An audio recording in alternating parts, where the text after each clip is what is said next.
आज में हमारे साथ शुरका हैं इस्लामाबाद स्टूडियोज़ में पाकिस्तान के साबिक सफ़ीर इमरान अली साहब हमारे साथ हैं। इमरान साहब वेरी वार्म वेलकम। इसके अलावा एयर वाइस मार्शल एजाज़ महमूद साहब हमारे साथ हैं। एजाज़ साहब आपको भी खुश आमदीद, और दीगर शुरका भी प्रोग्राम में आगे चलकर हमें ज्वाइन करेंगे। इमरान साहब आपसे पूछूंगा, फील्ड मार्शल की इस वक्त तेहरान में मौजूदगी, आपकी तवक्कुआत क्या हैं? जी, एक तो मेरे लिए एक्सपेक्टेड था, क्योंकि आपको पता है ये पहले से डिबेट चलती रही है, पता नहीं फैसिलिटेटर हैं मीडिएटर हैं। Pakistan is mediator plus plus.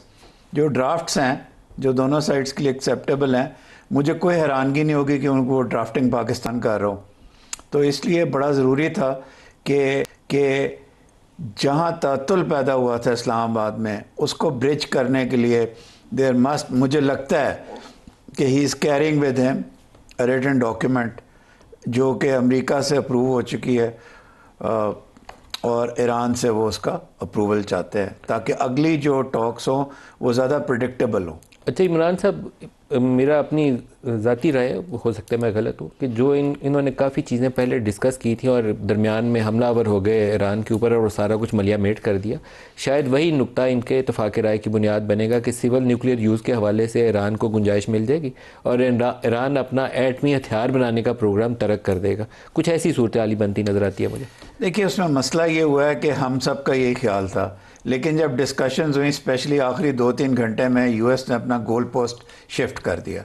जो JCPO के बाद से, और ओमान में मेरा ओमान के फॉरेन मिनिस्टर के साथ बड़ी अकीदत का रिश्ता, वहाँ 3% और उसके अराउंड 3.67%। हाँ जी, वो शायद 3 पे भी आ गए थे सर। अब suddenly in Islamabad they went to 0 and the Iranians were surprised कि भाई ये आप एक बात इतने अरसे से चल रही है, अब आप गोल पोस्ट क्यों मूव कर रहे हो, और इंडिकेशन नहीं दी थी। तो वो या तो वो जेन्युइनली अमेरिका का नया स्टांस है, या उस इस्लामाबाद के फर्स्ट राउंड को स्कटल करने के लिए गोल पोस्ट चेंज किया गया। अब पाकिस्तान और बाकी ईरान और अमेरिका ने सर जोड़ा होगा, आई एम श्योर जोड़ा है। मैं भी तस्वीर देख रहा था, बड़े अच्छे पाकिस्तान के 2 दफ्तर खारजा के ऑफिसर्स पीछे खड़े थे जो मुख्तलिफ जगहों से वहाँ भेजे गए। अब वो ये सोच रहे होंगे कि ईरान को एक्सेप्टेबल क्या ड्राफ्ट है, ताकि सेकंड राउंड हो, उसके बाद आखिरी रात जब होगा राउंड कुछ होंगी डिस्कशंस। स्टॉक पाइल्स का क्या करेंगे, क्योंकि वो भी एक बड़ा इशू है अभी सुनने में है। जी, मैं गलत हो सकता हूँ कि स्टॉक पाइल से ज़्यादा बड़ा इशू इस वक्त ये है कि आप 40 years is a life time कि आप ईरान ये कमिट करे एटमी हथियार नहीं बनाएंगे। कि हथियार नहीं सर, इनरिचमेंट ही नहीं करूँगा। I will not enrich 1 milligram of uranium. Enrichment weapon grade की नहीं करेंगे या नहीं जी, करेंगे? बिल्कुल नहीं करेंगे। एनरिचमेंट का राइट ही 20 फ्रीज साल कर देंगे। फ्रीज। तो अगर वो सिविल न्यूक्लियर यूज के लिए चाहिए होगा तो वो कोई दूसरा मुल्क उनको देगा, कोई दूसरा मुल्क दे, लेकिन आप नहीं करेंगे, खुद नहीं वो करेंगे। वो उनके लिए बड़े एक नेशनलिस्टिक प्राइड है ईरान की, वो उसके लिए बड़ा मुश्किल। तो जो उनकी 3 फैसिलिटीज हैं, फर्दो, इस्फहान और नेतन्ज, उसके ऊपर तो फिर वो इंस्पेक्टर ला के बिठा देंगे। जी बिल्कुल। सऊदी अरब में भी पाकिस्तानी इस वक्त वज़ीर आज़म मौजूद हैं और सऊदी अरब के साथ तवक्कुआत भी कई तरह से हैं। एक तो इस तनाज़े के अंदर भी हमने उसको रेगुलरली इंगेज किया, उनके साथ डिफेंस पैक्ट है। इसी तनाज़े के दरमियान में पाकिस्तानी एयरफोर्स की एक टीम भी और पाकिस्तानी जहाज़ भी किंग अब्दुल अजीज़ एयरबेस के ऊपर पहुँच गए। इस दौरे से कोई बड़ी पेशरफ्त आप तो रखते हैं? असल में जिस दौरे से पहले भी ना हम एग शेल्स के ऊपर वॉक कर रहे हैं। एक तो है अमेरिका और ईरान का ट्रैक है, दूसरा सऊदी अरेबिया और ईरान के दरमियान ताल्लुकात इतने ख़राब ना हो जाएं कि किनेटिक हॉस्टिलिटीज़ सऊदी अरेबिया की तरफ से ना शुरू हो जाए। तो इसलिए हम माशाल्लाह कामयाब हुए हैं, लेकिन बहुत मुश्किल है। अब इस दौरे में जाके, एक तो पाकिस्तान की आपने सही फरमाया अपनी फैशन है, लेकिन उससे ज़्यादा पाकिस्तान इस वक्त ये चाहता है कि ये एग्रीमेंट इस जंग को देर पर रोकने के लिए किसी तरह हो जाए, और सऊदी अरेबिया को कॉन्फिडेंस में लेने गया है। जो डिप्लॉयमेंट हुई है तेहरान में, उसकी बात करने गए हैं, उसके भी जी नेचुरली TORs होंगे, डिफेंस के लोग गए होंगे। तो बहुत अहम दौर है। अब आप देख लें कि जो टीम है, जो ये ट्रोइका है, ये वो वाला ट्रोइका नहीं जो पहले होता था, ये फॉरेन पॉलिसी का ट्रोइका है। वज़ीर आज़म, फॉरेन मिनिस्टर, फील्ड मार्शल, वो एक वक्त में मुख्तलिफ जगह पहुँचे हुए हैं। ये शटल डिप्लोमेसी पिछले 5 महीने से चल रही, specially on part of the field marshal. ये उन्होंने कई ऐसे ट्रिप्स लिए हैं जो आम पब्लिक नॉलेज में नहीं है। काफ़ी इम्कान मौजूद है किसी सऊदी विज़िट के दौरान में हमारे जो कोई बड़ी कुछ मल्टी बिलियन डॉलर्स की इन्वेस्टमेंट की, कुछ वसाइल पाकिस्तानी रिजर्व्स में रखने के उसके ऊपर भी, और ऑयल ऑन डिफर्ड पेमेंट की मिकदार बढ़ाने पे, उस पर भी मुमकिन तौर पर कुछ इत्तफाक राय हो सकता है इंशाल्लाह। एयर मार्शल साहब, आपकी क्या तवक्कुआत हैं कि फील्ड मार्शल साहब इस वक्त पहुँचे हैं और ख़बरें ये जाहिर करती हैं कि कोई बड़ा फ्रेमवर्क एग्रीमेंट जो है वो बहुत करीब है, ईरान और अमेरिका उसके बहुत करीब है, पाकिस्तान की कोशिशों से दोनों में जो डिफरेंसेस हैं उनको कम करने की कोशिश की जा रही है? जी मलिक साहब, बहुत शुक्रिया। देखिए, ये चीज तो बिल्कुल गिवन है कि दोनों साइड्स विलिंग थी मुज़ाकरात के लिए, लेकिन उसमें अमेरिका का ये पर्सपेक्टिव था कि शायद ईरान को हमने इतना सॉफ्टन कर दिया है काइनेटिक एप्लीकेशन से कि वो हमारी टर्म एंड कंडीशन पे कुछ एक्स्ट्रा स्पेस हमें जो है सीड करेगा मुज़ाकरात की टेबल पे।